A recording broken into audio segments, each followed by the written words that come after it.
जीवन प्रभु की दी हुई एक अनमोल गिफ्ट है।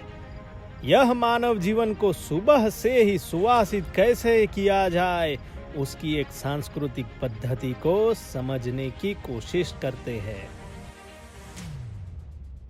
हर एक इंसान सुबह में उठकर स्नान वगैरह करने के बाद सबसे पहला काम जो कोई करता है तो वो है अपने माने हुए इष्ट देव की दीवा बत्ती जलाकर पूजन प्रार्थना जरूर करता है। और यह बहुत अच्छी आदत है। यह आदत हमको हमारे माँ बाप की वजह से मिली है और हमारे माँ बाप को उनके माँ बाप की वजह से मिली है। इस तरह हमारे दादा दादी की ये अच्छी आदत की कॉपी हमारे माँ बाप ने की और हमारे माँ बाप की कॉपी हमने की।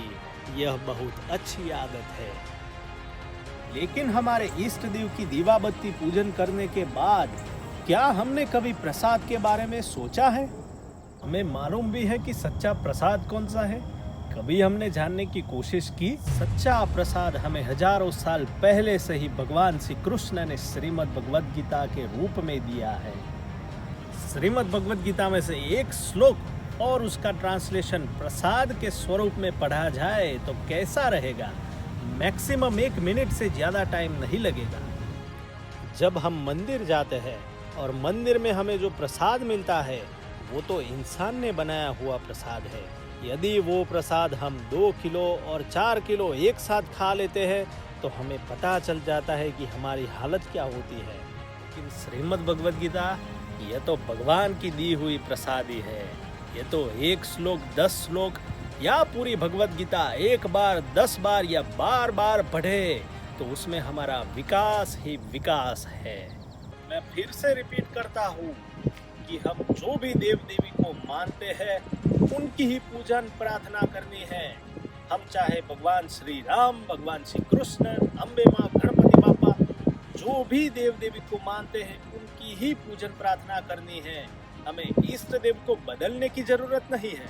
यानी कि सुबह में उठकर स्नान वगैरह करने के बाद हमारे माने हुए इष्ट देवता की पूजन प्रार्थना करने के बाद प्रसाद के रूप में श्रीमद् भगवद गीता का एक श्लोक और उसका ट्रांसलेशन पढ़ा जाए तो 1 मिनट से ज्यादा टाइम नहीं लगेगा।